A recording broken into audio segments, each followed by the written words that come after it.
श्री कृष्ण गोविंद हरे मुरारी, हे नाथ नारायण वासुदेवा, जय श्री राधे कृष्णा। प्यारे दर्शकों, आप सभी का दिन शुभ और मंगलमय हो।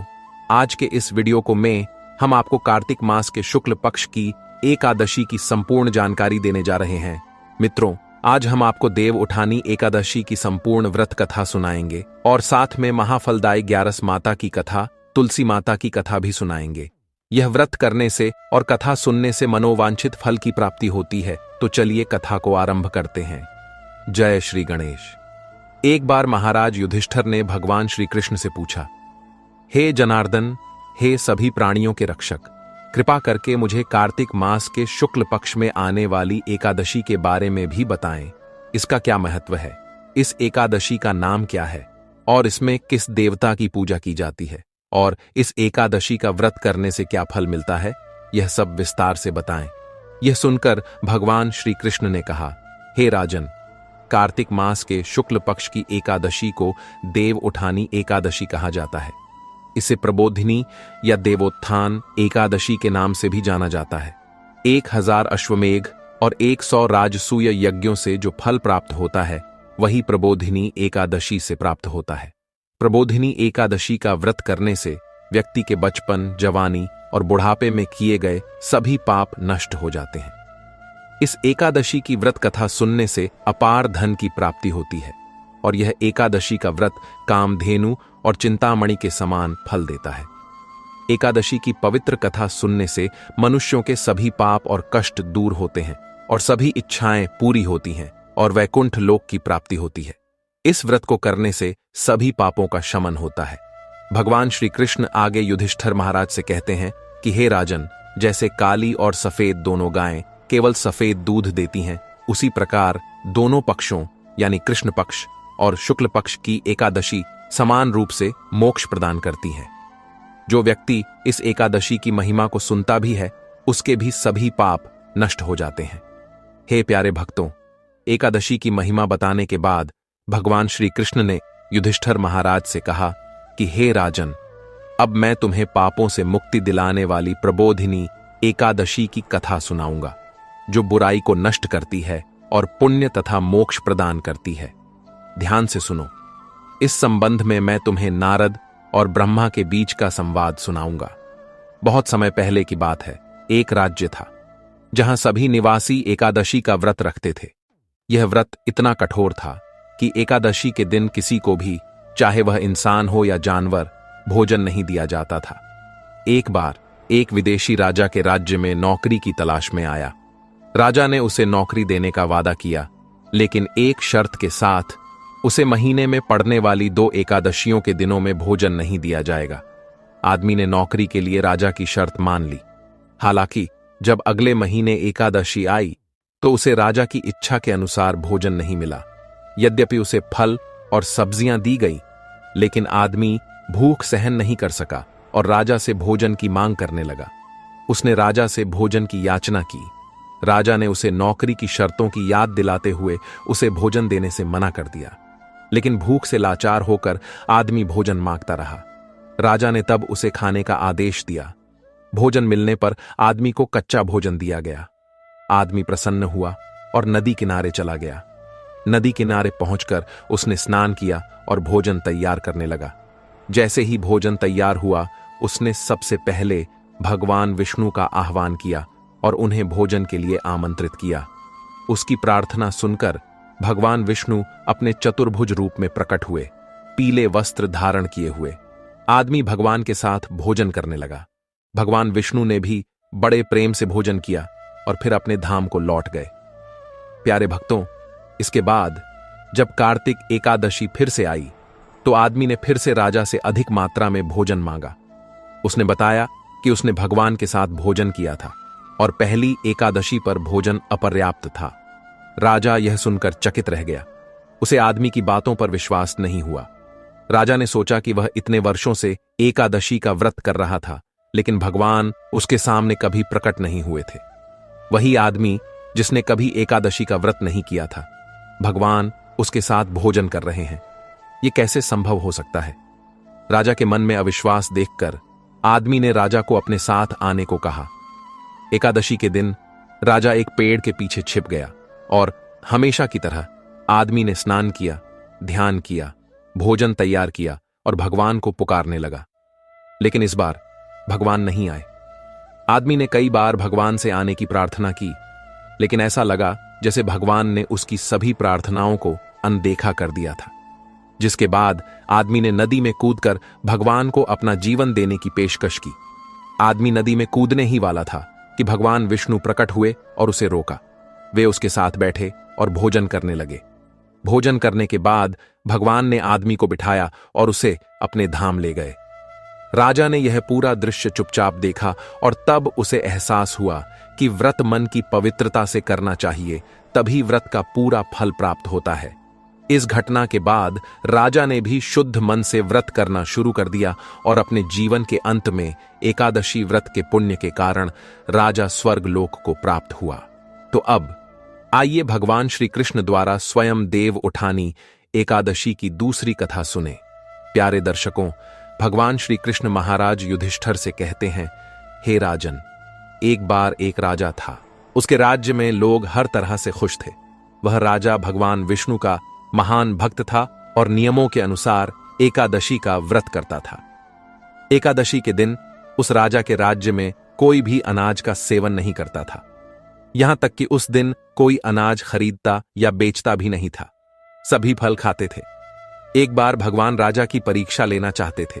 तब भगवान श्री हरि विष्णु ने एक सुंदर रूप धारण किया और सड़क के किनारे बैठ गए। तब राजा वहां से गुजरा और सुंदर स्त्री को देखकर चकित रह गया। तब राजा ने सुंदर स्त्री से पूछा, हे सुंदरी, तुम कौन हो और तुम इस तरह यहां क्यों बैठी हो? तब भगवान श्री हरि विष्णु एक सुंदर स्त्री के रूप में परिवर्तित होकर बोले, हे राजन, मैं असहाय हूं। इस शहर में मुझे कोई नहीं जानता। मैं किससे मदद मांगू? हे प्यारे भक्तों, राजा उसकी सुंदरता से मोहित हो गया और उसे बताने लगा कि तुम्हें मेरे साथ मेरे महल में आना चाहिए और मेरी रानी के रूप में रहना चाहिए। सुंदर स्त्री ने कहा, मैं तुम्हारी हर बात मानूंगी, लेकिन तुम्हें राज्य का अधिकार मुझे सौंपना होगा। मेरे पास तुम्हारे राज्य पर पूरा अधिकार होगा। हे राजन, मैं जो भी बनाऊंगी वह मेरा होगा और तुम्हें खाना होगा।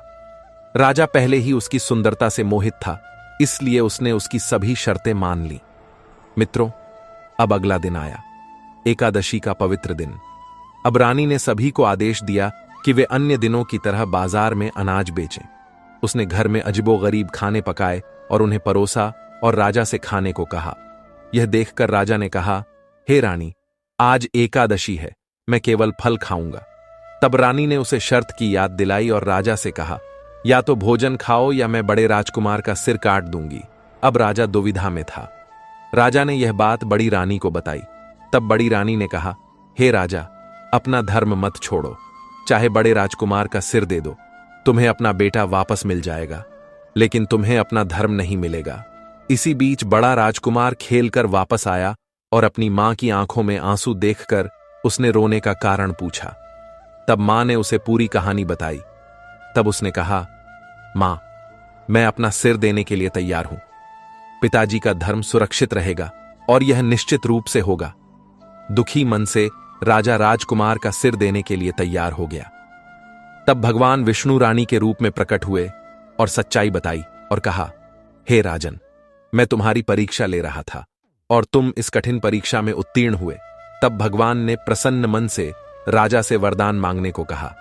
राजा ने कहा, हे भगवान, आपने हमें जो कुछ भी दिया है वह हमारा है, कृपया हमारा भला करें। उसी क्षण एक दिव्य विमान वहां उतरा। राजा ने अपना राज्य अपने बेटे को सौंप दिया और वह विमान में बैठकर परम धाम को चला गया। प्यारे भक्तों, अब हम एक बहुत ही सुंदर और सभी इच्छाओं को पूरा करने वाली आगे एक और कहानी सुनते हैं। इस कहानी को पूरा जरूर सुनिएगा। मित्रों, एक बार देवी लक्ष्मी भगवान विष्णु से पूछती हैं, हे स्वामी, तुलसी के पास दीपक जलाने का क्या महत्व है और हर शाम तुलसी के पास दीपक क्यों जलाया जाता है? इससे व्यक्ति को क्या लाभ मिलता है? तुलसी के पास दीपक जलाने की विधि क्या है और दीपक जलाते समय किस मंत्र का जाप करना चाहिए? कृपया मुझे विस्तार से बताएं। तब भगवान विष्णु कहते हैं, हे देवी लक्ष्मी, आज तुमने सभी मानव जाति के कल्याण के लिए एक बहुत ही महत्वपूर्ण प्रश्न पूछा है। इस प्रश्न का उत्तर देने से पहले मैं तुम्हें एक प्राचीन कहानी सुनाता हूं, जो तुम्हें इसके सभी लाभों को समझने में मदद करेगी। तुम्हें अपने प्रश्नों के उत्तर मिल जाएंगे, इसलिए इस कहानी को ध्यान से सुनो। इसे ध्यान से सुनने मात्र से ही व्यक्ति को 100 वर्षों तक तुलसी के पास दीपक जलाने का पुण्य प्राप्त होता है। तब देवी लक्ष्मी कहती हैं, हे स्वामी, मैं इस कहानी को सुनने के लिए उत्सुक हूं, कृपया इसे सुनाना शुरू करें। हे प्यारे भक्तों, तब भगवान विष्णु देवी लक्ष्मी को कहानी सुनाना शुरू करते हैं। हे देवी लक्ष्मी, बहुत समय पहले की बात है। एक विशाल नदी थी। इस नदी के किनारे एक सुंदर शहर था। उस शहर में एक ब्राह्मण रहता था। वह एक महान गुणी, चरित्रवान, धार्मिक और वेदों का अनुयायी व्यक्ति था। उसने सभी शास्त्रों का अध्ययन किया था। उस ब्राह्मण की एक पत्नी थी, जिसे लोग दुराचारी कहते थे, क्योंकि उसके कर्म उसके नाम के अनुरूप थे। वह हमेशा अपने पति का अपमान करती थी। वह अपने पति से कठोर शब्द बोलती थी, उसे गंभीर दर्द देती थी, उसके लिए कभी खाना नहीं बनाती थी। वह कभी अपने पति के साथ नहीं सोती थी, कभी उसके साथ प्रेम से व्यवहार नहीं करती थी। वह अपने पति की दोस्त भी थी।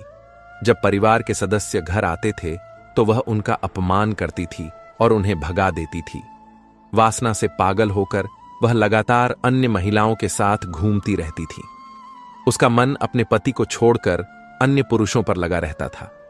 वह कभी अपने पति से स्नेह से बात नहीं करती थी, बल्कि अन्य पुरुषों के साथ बैठकर बातें करती थी, और वह सज धज कर गांव में घूमती रहती थी। कभी कभी वह जंगल में एक पेड़ के नीचे खड़ी होकर सुंदर पुरुषों की गतिविधियों को देखती रहती थी। फिर एक दिन दुष्ट स्त्री जंगल में गई और एक पेड़ के नीचे खड़ी हो गई। उसका मन पाप से भरा हुआ था, लेकिन बहुत देर बाद भी उस जगह पर कोई नहीं आया। वह अत्यंत दुखी हो गई और किसी अन्य पुरुष की तलाश में इधर उधर देखने लगी। उस दिन उसके सभी प्रयास व्यर्थ गए। वहां खड़ी होकर वह तरह तरह से विलाप करने लगी, यह कहते हुए, आज कोई सुंदर पुरुष इस रास्ते से नहीं आया तो मैं अब क्या करूंगी। वह जोर जोर से विलाप करने लगी। उस जंगल में एक भयानक बाघ था। उस पापी स्त्री की आवाज सुनकर बाघ जाग गया और उसे खाने के लिए उस पर कूद पड़ा। उस क्रूर बाघ को देखकर स्त्री पसीने से तरबतर हो गई और डर से कांपने लगी। इससे पहले कि स्त्री कुछ कर पाती, बाघ ने उसे अपने पंजों से घायल कर दिया और वह जमीन पर गिर गई। जैसे ही वह जमीन पर गिरी, स्त्री चिल्लाई और बोली, हे बाघ, तुम यहां क्यों आए हो? तुम मुझे क्यों मार रहे हो? मुझे छोड़ दो, मुझे खाकर तुम्हें क्या मिलेगा? स्त्री की यह बात सुनकर क्रूर बाघ एक पल के लिए रुका और हंसते हुए बोला, हे दुष्ट स्त्री, आज विधाता ने तुम्हें मेरा शिकार नियुक्त किया है। तुम जैसी पापी स्त्री को खाना मेरा कर्तव्य है और तभी मुझे इस शरीर से मुक्ति मिलेगी। स्त्री कहने लगी, हे बाघ, तुम कौन हो? मुझे सच बताओ, तुम्हें बाघ के गर्भ में क्यों जन्म लेना पड़ा और तुम मुझ जैसी स्त्रियों को क्यों खाते हो? पहले मुझे सब कुछ बताओ और फिर मुझे खाओ। तब बाघ कहने लगा, हे पापी, मैं तुम्हें अपने पिछले जन्म की कहानी सुनाऊंगा। मुझे अतीत में बाघ क्यों बनना पड़ा। एक नदी थी देश में, उसके किनारे एक नगर था। मैं उस नगर में रहता था। मैं एक ब्राह्मण का पुत्र था और नदी किनारे बैठकर यज्ञ और अन्य अनुष्ठान करता था। उस जीवन में मैंने कई पापियों के लिए यज्ञ किए और उनके घरों में भोजन किया। धन के लालच में मैंने कई पापियों के लिए काम किया। मैंने उन चीजों का दान स्वीकार किया जो एक ब्राह्मण को दान के रूप में स्वीकार नहीं करना चाहिए। मैंने दूसरों से धन लिया, लेकिन कभी उसे वापस नहीं किया। इस तरह कई साल बीत गए और मैं बूढ़ा हो गया। मेरे बाल सफेद हो गए और मेरे सभी दांत गिर गए, लेकिन फिर भी मेरी दान स्वीकार करने की आदत बनी रही। मैंने पाप करना जारी रखा। फिर एक दिन धन के लालच में मैं नदी किनारे गया और अन्य धूर्त ब्राह्मणों के साथ हमने झूठे मंत्रों का उपयोग करके लोगों को धोखा दिया। हमने निर्धारित अनुष्ठानों का पालन किए बिना देवी देवताओं की पूजा की और दान में बहुत सारा पैसा लिया। तब उसी स्थान पर एक बीमार कुत्ते ने मेरे पैर पर काट लिया और मैं बेहोश हो गया। मैं उसी क्षण मर गया। तब यमदूत उस स्थान पर प्रकट हुए, मुझे पकड़ लिया और मुझे यमपुरी ले गए। यमराज ने चित्रगुप्त से मेरे कर्मों का साफ साफ हिसाब निकालने को कहा। तब चित्रगुप्त ने कहा, हे धर्मराज, इस ब्राह्मण ने घोर पाप किए हैं। इसने झूठ बोलकर दूसरों से धन लूटा है। इसने अनुष्ठानों के अनुसार पूजा न करके और झूठे मंत्रों का उच्चारण करके भगवान का अपमान किया है। इसीलिए यह पापी ब्राह्मण केवल नरक में जाने का हकदार है। तब यमराज ने अपने दूतों को मुझे नरक की आग में फेंकने का आदेश दिया। कई वर्षों तक नरक की पीड़ा सहने के बाद मुझे एक बाघ का शरीर मिला और मैं इस अगम्य जंगल में रहने लगा। अपने पिछले जन्म के पापों को याद करते हुए मैं कभी संत पुरुषों, गुणी पुरुषों या सती स्त्रियों को नहीं खाता। मैं केवल पापी और अनैतिक स्त्रियों को खाता हूं, ताकि मुझे पाप से मुक्ति मिल सके। तब बाघ ने उस स्त्री से कहा, हे पापी, तुम्हारा आचरण तुम्हें एक अनैतिक स्त्री जैसा दिखाता है। अपने पति को छोड़कर तुम यहां इस जंगल में आई हो, इसलिए आज तुम निश्चित रूप से मेरा शिकार बनोगी। यह कहकर बाघ ने उस पापी स्त्री को अपने तेज नाखूनों से टुकड़े टुकड़े कर दिया और उसे खा गया। तब उस स्थान पर यमराज के दूत प्रकट हुए और पापी स्त्री को यमपुरी ले गए। चित्रगुप्त ने स्त्री की परिस्थितियों का हिसाब लगाया और यमराज को सूचित किया। यमराज ने उसे एक भयानक नरक में डाल दिया। वर्षों तक नरक की आग में जलने के बाद वह पृथ्वी पर एक चांडाल के घर में फिर से जन्मी और फिर से कष्ट सहने लगी। इस दुख को सहते हुए एक दिन वह एक पवित्र स्थान में स्नान करने के लिए अनंतपुर गई। वहां वह एक आश्रम के बाहर रहती थी। आश्रम में एक तुलसी का पौधा था। अन्य स्त्रियों को तुलसी के पौधे के पास दीपक जलाते देखकर पापी स्त्री ने भी ऐसा ही किया। उसने तुलसी के पौधे के पास दीपक जलाया। उसी रात दिल का दौरा पड़ने से उसकी मृत्यु हो गई। यमराज के दूत उसे ले जाने के लिए प्रकट हुए। जैसे ही यमदूत उसे ले जाने लगे, भगवान विष्णु के 2 मंत्री घटनास्थल पर प्रकट हुए, उन्हें रोका और कहा, हे दूतों, कृपया इस स्त्री को छोड़ दो। यह नरक में जाने योग्य नहीं है। किसके आदेश से तुम ऐसा पापी कार्य कर रहे हो? तब उन यमदूतों ने कहा, हम यमराज के आदेश पर इसे लेने आए हैं, लेकिन तुम हमें क्यों रोक रहे हो? यह स्त्री अत्यंत पापी है। तब भगवान विष्णु के मंत्रियों ने कहा, यह स्त्री विष्णु भक्त है और नरक में जाने योग्य नहीं है।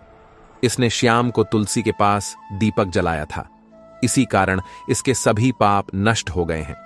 इसलिए अब यह नरक में जाने योग्य नहीं है। यह स्वर्ग जाने योग्य हो गई है। मंत्रियों की बात सुनने के बाद यमदूतों ने उस स्त्री को उसी स्थान पर छोड़ दिया और यमलोक लौट गए। वहां उन्होंने यमराज को पूरी घटना सुनाई। तब भगवान विष्णु के मंत्रियों ने स्त्री को एक दिव्य विमान में बिठाया और उसे स्वर्ग ले गए। हे प्यारे भक्तों, आगे भगवान विष्णु कहते हैं, हे देवी लक्ष्मी, इस प्रकार केवल तुलसी के पास दीपक जलाने से व्यक्ति के सभी पाप नष्ट हो जाते हैं। जो स्त्री हर शाम तुलसी के पास दीपक जलाती है, वह सौभाग्यशाली बनती है।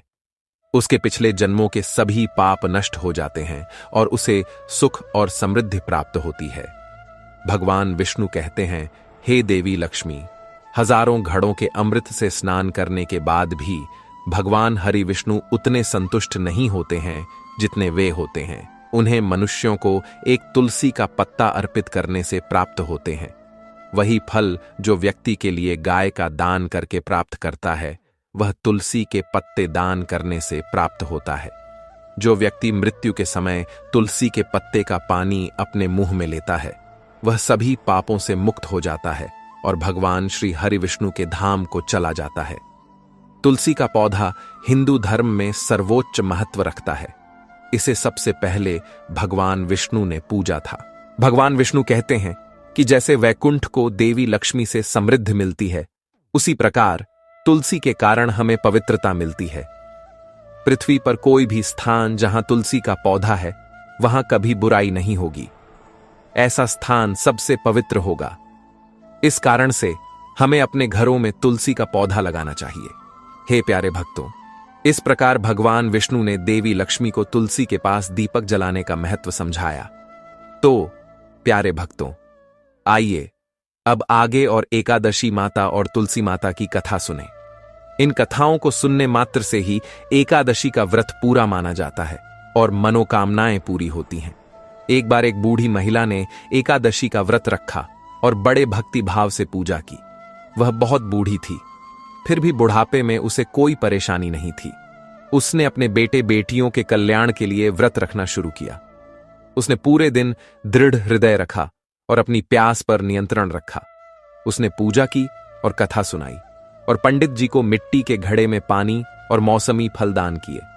उसने चीनी और गुड़ के कटोरे में चीनी और गुड़ बांटा। दिन में बहुत गर्मी थी, जिसके कारण उसे बहुत बेचैनी महसूस हो रही थी। इसलिए बूढ़ी महिला काफी देर तक पानी में पड़ी रही और पानी से गरारे करती रही और अपना चेहरा धोती रही। तभी उसे थोड़ी शांति मिली। सूरज चमक रहा था, जिसके कारण उसका चेहरा बार बार सूख रहा था। बूढ़ी महिला बहुत बेचैन हो रही थी। एक तो बुढ़ापा और दूसरा यह भयानक गर्मी। बुढ़ापे की स्थिति एक अलग तरह की होती है। किसी तरह दिन बड़े प्रतिरोध के साथ बीत गया। अब आगे एक पहाड़ जैसी रात थी और उसे बिताना बहुत मुश्किल लग रहा था। चारपाई पर लेटी हुई उसे शांति नहीं मिल रही थी। वह बार बार करवटें बदल रही थी। उसे घर के अंदर आते जाते भी शांति नहीं थी। फिर लेटी हुई वह एकादशी माता को याद करती रही। वह कहती रही कि हे माता जी, कृपया मेरी रक्षा करें, आप ही मुझे शक्ति दें ताकि मैं आपका व्रत अच्छी तरह पूरा कर सकूं और यह पहाड़ जैसी रात शांति से बीत सके। प्यास के कारण मां की बेचैनी बढ़ रही थी। उसने धैर्य रखने की बहुत कोशिश की, लेकिन सहनशीलता की सीमा टूट गई और वह डर गई और चिल्लाने लगी, बचाओ बचाओ। अम्मा की चिल्लाहट सुनकर पूरा परिवार, पुरुष, महिलाएं, बच्चे और पड़ोसी इकट्ठे हो गए और बूढ़ी अम्मा की चारपाई के पास आ गए। सभी ने पूछा, अम्मा जी, आपको क्या हुआ? आप क्यों चल रही हैं? आप इस बुढ़ापे में यह कठिन व्रत क्यों कर रही हैं? अम्मा जी, भक्ति तभी संभव है जब शक्ति हो। थोड़ी देर बाद उसने फिर कहा, ओह, मैं मर रही हूं, कृपया मेरे सीने पर ठंडे पानी का घड़ा रख दें। पोते पोतियों ने दादी के सीने पर ठंडे पानी का घड़ा रखा। तभी उसे थोड़ी राहत मिली और उसने थोड़ी देर के लिए अपनी आंखें बंद कर लीं। एकादशी माता ने सोचा कि चूंकि यह बूढ़ी अम्मा है, इसलिए वह बहुत कठोर है, बस जाओ और उसकी देखभाल करो। एकादशी माता की परीक्षा लेनी चाहिए। आधी रात को मुर्गे में बदलकर उसने बांग देना शुरू कर दिया। मुर्गे की आवाज सुनकर दादी जल्दी से उठी और आकाश को देखने के लिए बाहर गई, लेकिन उसे आकाश में कहीं भी सुबह का तारा नहीं दिखा। अम्मा सोचने लगी कि यह मुर्गा क्यों और कैसे बांग दिया था। उसे पहले से ही प्यास लग रही थी और उसका मन थोड़ा विचलित हो रहा था, लेकिन अंत में उसने दृढ़ता से फैसला किया कि वह अपना व्रत तब तक नहीं तोड़ेगी जब तक वह इसे पूरा नहीं कर लेती, चाहे इसमें उसकी जान ही क्यों न चली जाए। यह सोचकर वह चारपाई पर लेट गई और आराम करने लगी।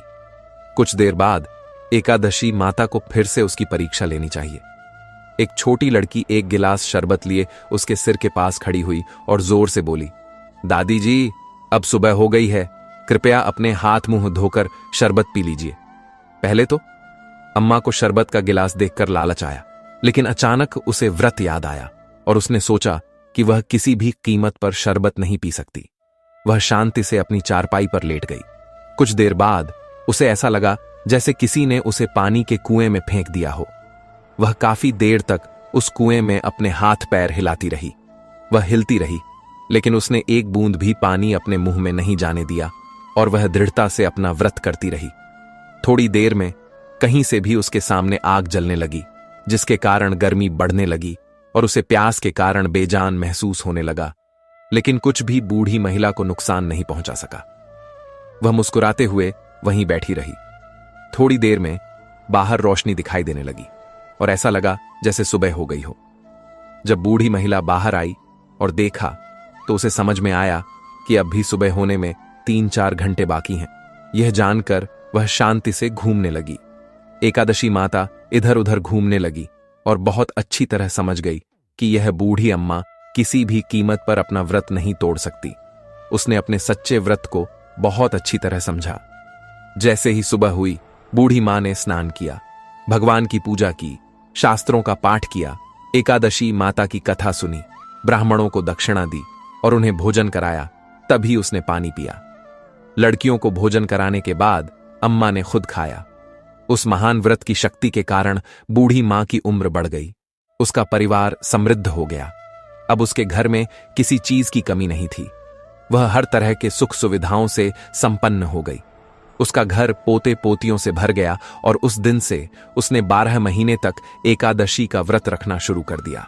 एकादशी माता के व्रत की शक्ति के कारण उसने इस संसार में हर तरह के सुख सुविधाओं का आनंद लिया और अंत में वैकुंठ धाम को चली गई।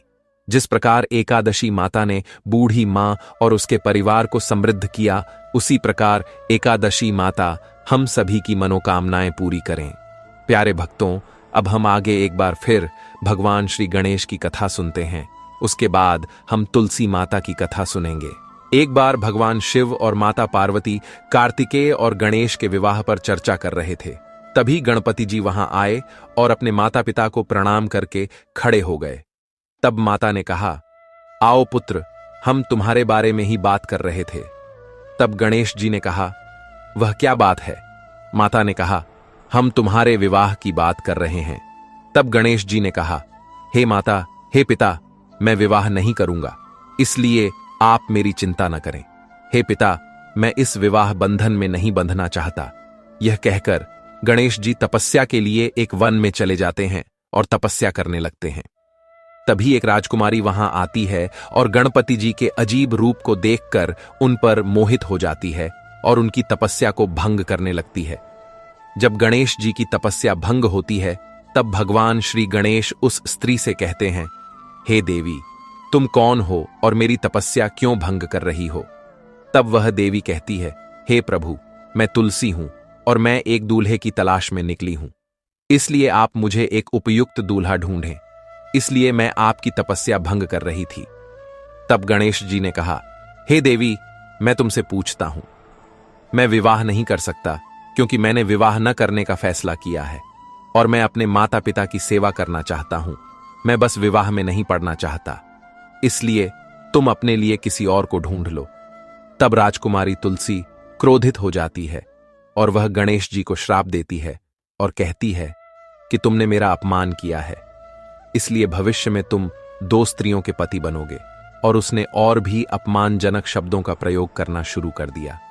तब गणेश जी क्रोधित हो जाते हैं और गणेश जी कहते हैं कि मैं, वृद्ध गणेश, तुम्हें श्राप देता हूं कि कलयुग में तुम एक वृक्ष का रूप होगी और तुम एक असुर से विवाह करोगी।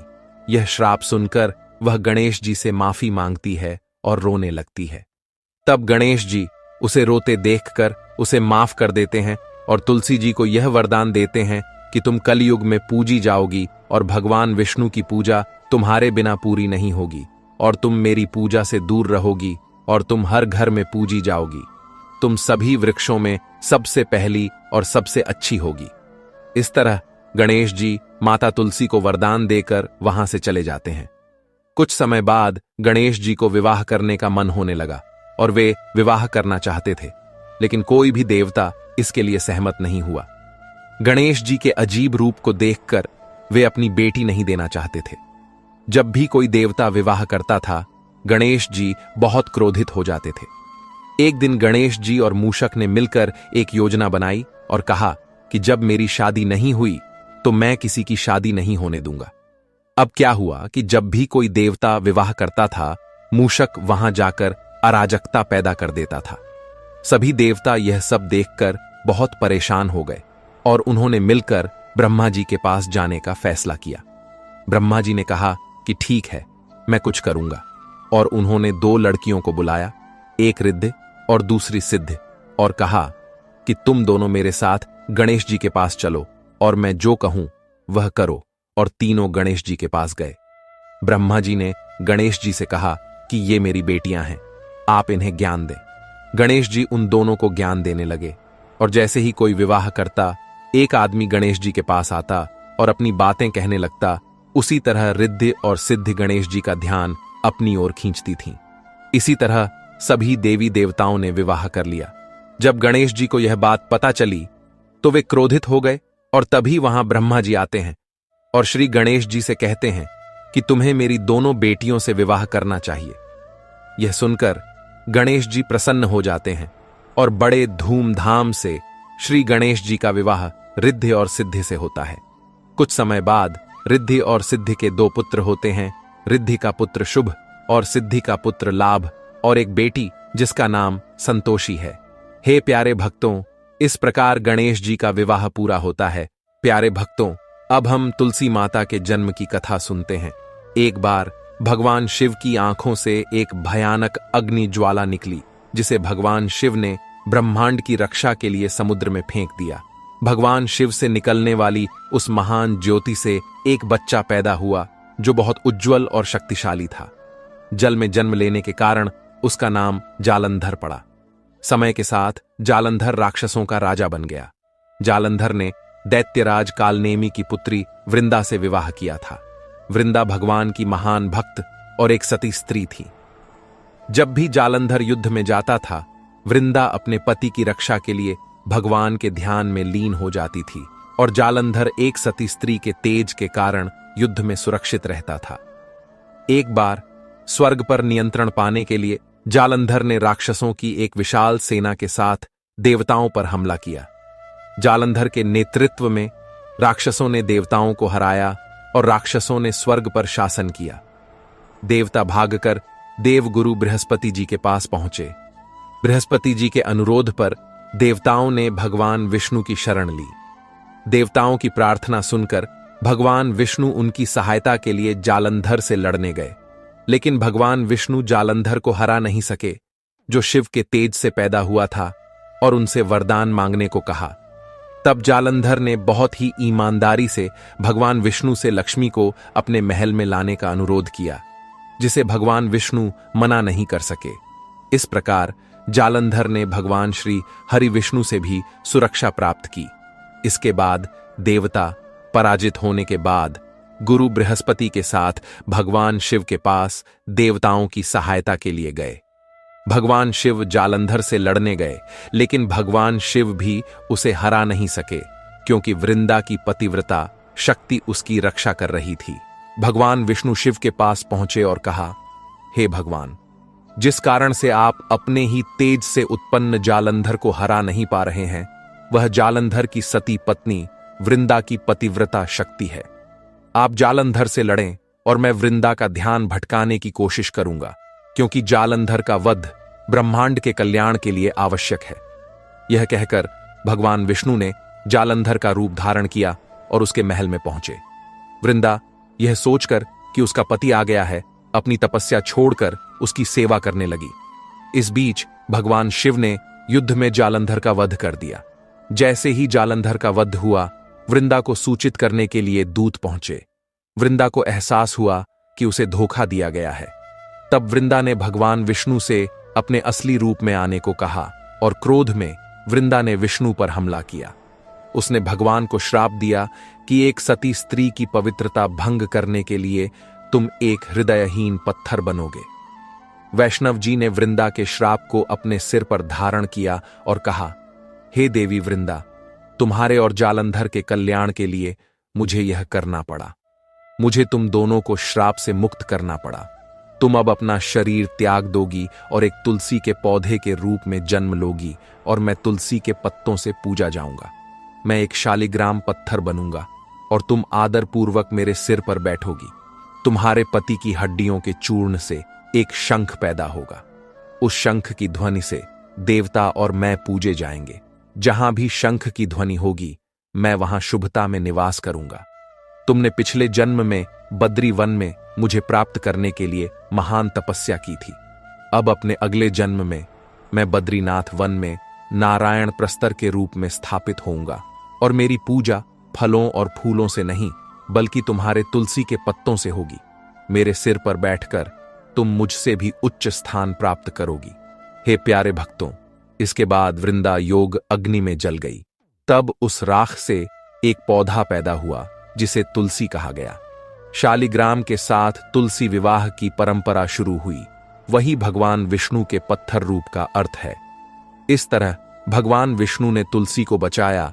तो प्यारे दर्शकों, जीवन में चुनौतियां आती जाती रहती हैं, लेकिन सच्ची आस्था और दृढ़ संकल्प हमें हर मुश्किल से पार दिला सकते हैं। इन कहानियों से हमें यह सीख मिलती है कि चाहे कितनी भी कठिनाइयां क्यों ना आएं, यदि हम शुद्ध मन और सच्ची श्रद्धा से अपने कर्तव्यों का पालन करते हैं, तो ईश्वर हमारी सहायता अवश्य करते हैं। भक्ति केवल बाहरी अनुष्ठानों तक सीमित नहीं है, बल्कि यह हमारे आंतरिक विचारों और कार्यों में भी झलकनी चाहिए। जैसे बूढ़ी अम्मा ने अपनी प्यास पर नियंत्रण रखा और अपने व्रत को पूर्ण किया, वैसे ही हमें भी जीवन के हर क्षेत्र में धैर्य और लगन से काम करना चाहिए। तुलसी माता और गणेश जी की कथाएं हमें यह सिखाती हैं कि त्याग, तपस्या और उचित आचरण ही हमें मोक्ष और सुख की ओर ले जाता है। विश्वास रखें, आपकी निष्ठा और कर्म कभी व्यर्थ नहीं जाते। यह आपको न केवल इस लोक में सुख समृद्धि प्रदान करेगा, बल्कि परलोक में भी उत्तम गति देगा। हमेशा सकारात्मक रहें और जीवन के हर पल में ईश्वर का स्मरण करते रहें। प्यारे दर्शकों, तुलसी हर घर के आंगन में मौजूद है। तुलसी बहुत महान है।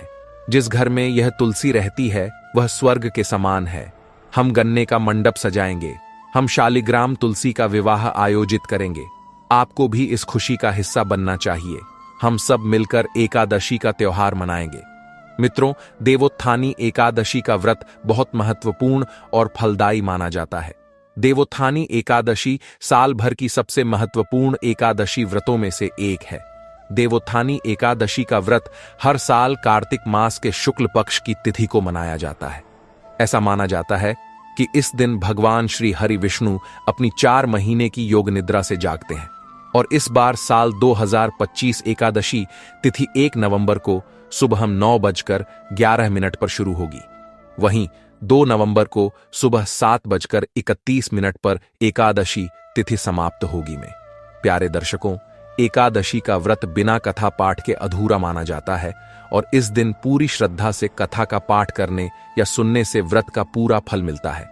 और प्रबोधिनी के जागरण के दौरान शंख में पानी लेकर फल और विभिन्न प्रकार की वस्तुएं भगवान जनार्दन को अर्पित करनी चाहिए। सभी तीर्थ स्थानों में स्नान करने और सभी प्रकार के दान देने से जो फल प्राप्त होता है, वही प्रबोधिनी एकादशी पर अर्घ्य देने से कई गुना अधिक प्राप्त होता है। देवर्ष अर्घ्य देने के बाद भगवान विष्णु को प्रसन्न करने के लिए भोजन, वस्त्र और दक्षिणा आदि अर्पित करके गुरु की भी पूजा करनी चाहिए। जो व्यक्ति उस दिन श्रीमद् भागवत की कथा सुनता है या पुराणों का पाठ करता है, उसे प्रत्येक अक्षर पर कपिलदान का फल मिलता है।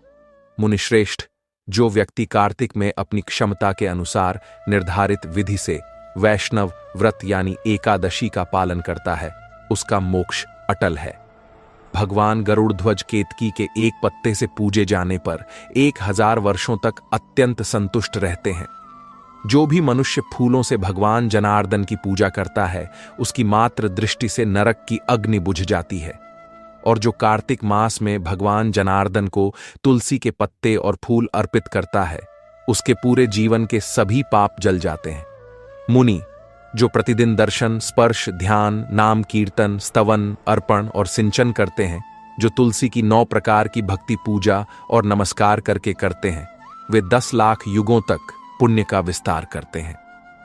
नारद, सभी प्रकार के फूल और पत्ते अर्पित करने से जो फल प्राप्त होता है, वह कार्तिक मास में केवल एक तुलसी के पत्ते से प्राप्त किया जा सकता है।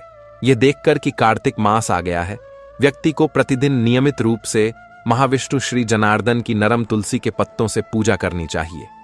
100 यज्ञों द्वारा देवताओं की पूजा करने और विभिन्न प्रकार के दान देने से जो पुण्य प्राप्त होता है, वह कार्तिक में केवल एक तुलसी के पत्ते से केशव की पूजा करने से प्राप्त किया जा सकता है। देवोत्थानी एकादशी के दिन जब भगवान विष्णु जागते हैं, तो पहले तुलसी जी का विवाह भगवान शालिग्राम जी से किया जाता है। और इस शुभ अवसर पर कोई भी भक्त जो इस तुलसी विवाह की पवित्र कथा को सच्चे हृदय से सुनता है, उसके घर में कभी भी सुख, भोजन, धन और समृद्धि की कमी नहीं होती है और भगवान विष्णु के साथ देवी लक्ष्मी भी स्थायी रूप से उसके घर में निवास करती हैं। मित्रों, अब आगे एक और अब तुलसी विवाह की कथा सुनिए।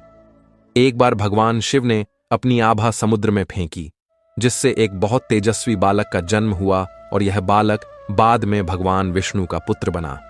एक पराक्रमी दैत्य राजा का जन्म हुआ, जिसकी राजधानी नगरी थी। दैत्य राजा कालनेमी की पुत्री वृंदा का विवाह इस बालक से हुआ था। वह बालक एक महान चोर था। अपनी शक्ति और बल से मदहोश होकर उसने देवी लक्ष्मी को प्राप्त करने की इच्छा से युद्ध किया, लेकिन समुद्र से उत्पन्न होने के कारण देवी लक्ष्मी ने उसे अपना भाई स्वीकार कर लिया। वहां से हारकर वह देवी पार्वती को प्राप्त करने की इच्छा से कैलाश पर्वत गया। भगवान शिव का रूप धारण करके वह देवी पार्वती के पास गया, लेकिन देवी ने अपनी यौगिक शक्तियों से उसे तुरंत पहचान लिया और वहां से गायब हो गईं। देवी पार्वती क्रोधित होकर पूरी घटना भगवान विष्णु को सुनाई। उसकी पत्नी वृंदा एक बहुत ही पतिव्रता स्त्री थी। अपने पति के प्रति उसकी भक्ति की शक्ति के कारण इस बालक को न तो मारा जा सकता था और न ही हराया जा सकता था। इसीलिए उसको नष्ट करने के लिए वृंदा की अपने पति के प्रति भक्ति को तोड़ना बहुत महत्वपूर्ण था।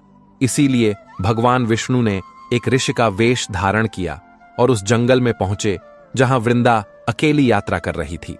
भगवान के साथ 2 मायावी राक्षस थे। उन्हें देखकर वृंदा डर गई। ऋषि ने वृंदा के सामने उन दोनों को एक पल में राख कर दिया। उनकी शक्ति देखकर वृंदा ने अपने पति के बारे में पूछा, जो कैलाश पर्वत पर महादेव के साथ युद्ध कर रहा था। ऋषि ने अपनी माया का उपयोग करके वहां 2 बंदर बनाए। एक बंदर ने उसके पति का सिर अपने हाथ में पकड़ा और दूसरे ने उसका धड़। अपने पति की स्थिति देखकर वृंदा बेहोश हो गई। होश में आने पर उसने ऋषि रूपी भगवान से अपने पति को जीवित करने की विनती की।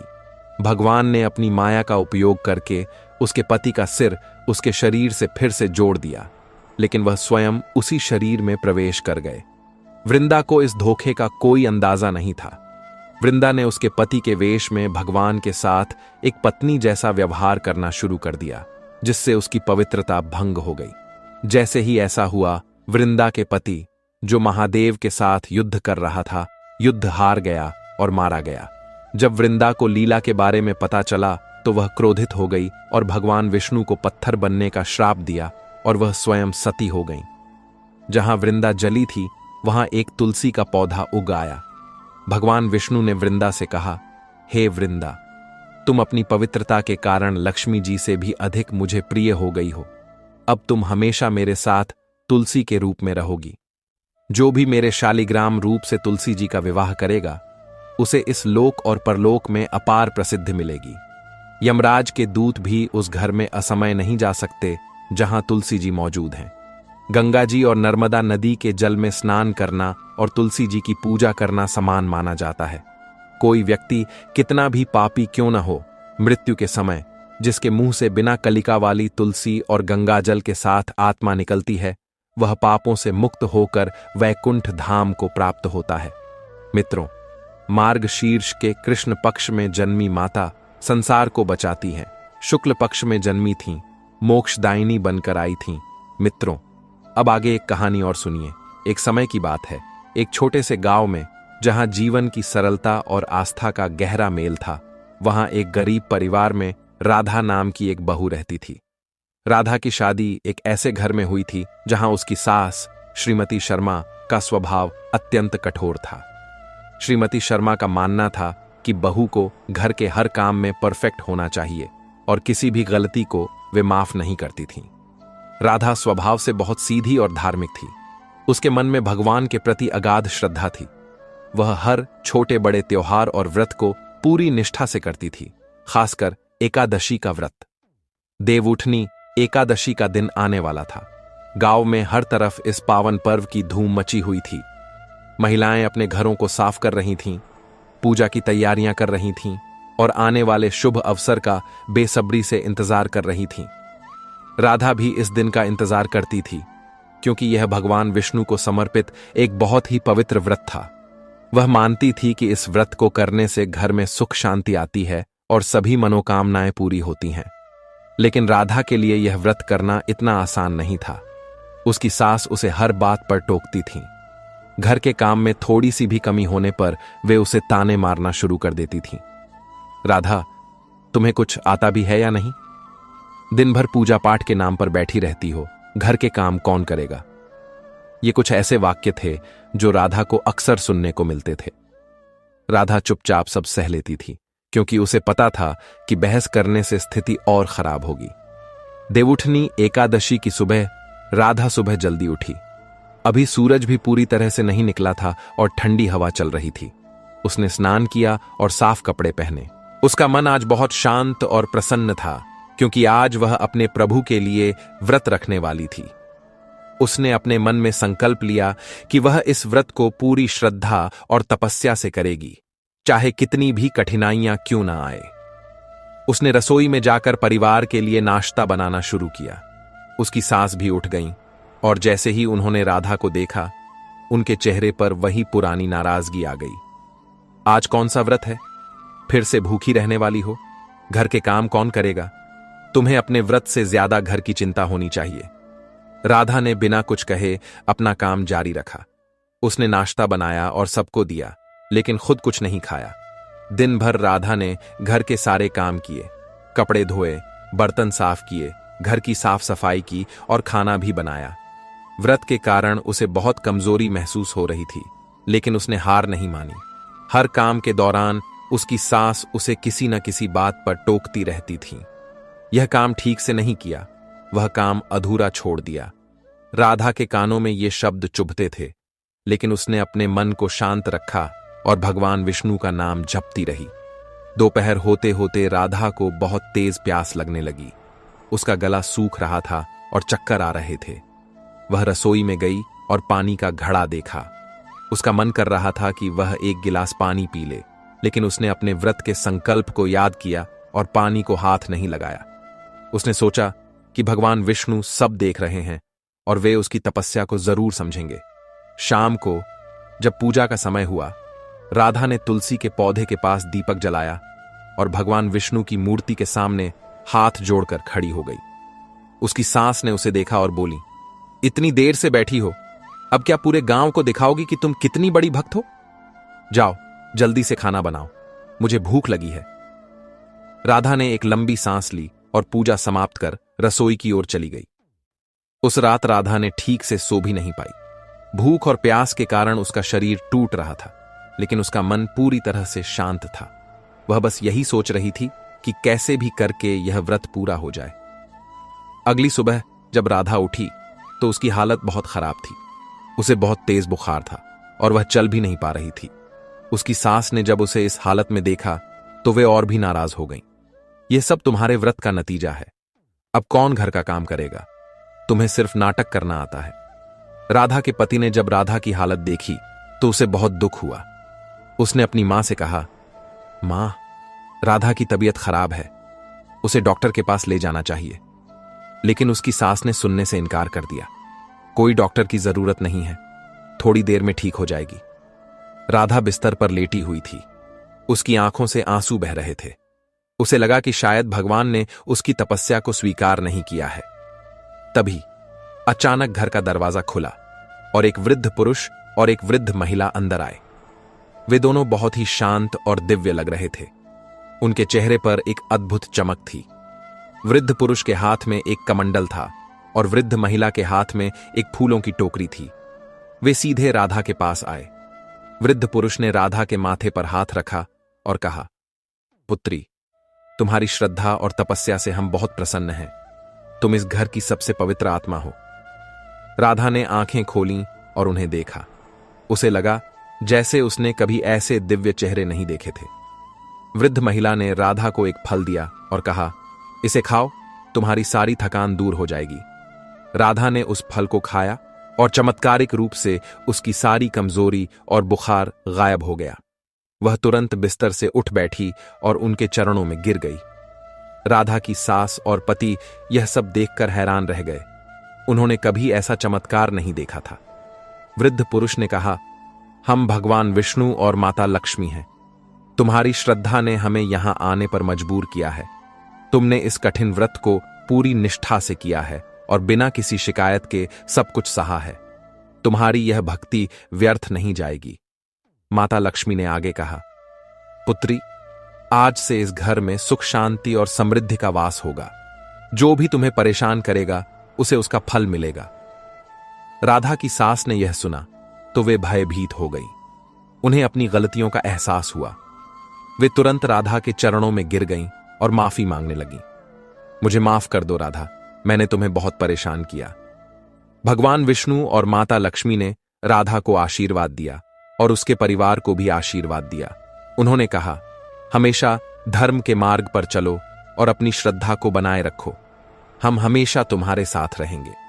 इतना कहकर वे दोनों अंतर्ध्यान हो गए। राधा का घर उस दिन के बाद से पूरी तरह बदल गया। उसकी सास का स्वभाव अब बहुत नरम हो गया था। वे राधा से प्यार करती थीं और उसका सम्मान करती थीं। घर में सुख शांति का माहौल बन गया था। राधा की भक्ति और सहनशीलता ने उसके जीवन को पूरी तरह से बदल दिया था। वह हमेशा भगवान विष्णु और माता लक्ष्मी की आभारी रही। मित्रों, इस कहानी से हमें यह सीखने को मिलता है कि जीवन में कितनी भी कठिनाइयां क्यों ना आए, हमें अपनी आस्था और धैर्य नहीं छोड़ना चाहिए। राधा की अटूट श्रद्धा और उसकी सहनशीलता ने ही उसे ईश्वर के दर्शन कराए और उसके जीवन को बदल दिया। यह दर्शाता है कि जब हम सच्चे मन से किसी परोपकार या धार्मिक कार्य में लीन होते हैं तो ब्रह्मांड की शक्तियां स्वयं हमारी सहायता के लिए आगे आती हैं। यह कथा हमें याद दिलाती है कि किसी भी परिस्थिति में, चाहे वह पारिवारिक कलह हो या व्यक्तिगत संघर्ष, हमें अपनी आंतरिक शक्ति, नैतिक मूल्यों और ईश्वर पर विश्वास को बनाए रखना चाहिए, क्योंकि अंततः सच्चाई, त्याग और प्रेम की ही विजय होती है। प्यारे दर्शकों, यह थी आज की ज्ञानवर्धक कहानी, देवउठनी एकादशी के पावन पर्व पर सुनी जाने वाली। कैसी लगी आपको यह प्रेरक कथा? कृपया अपनी राय कमेंट्स में जरूर दें और प्रेम से कहें, जय एकादशी माता, जय श्री कृष्ण, राधे राधे।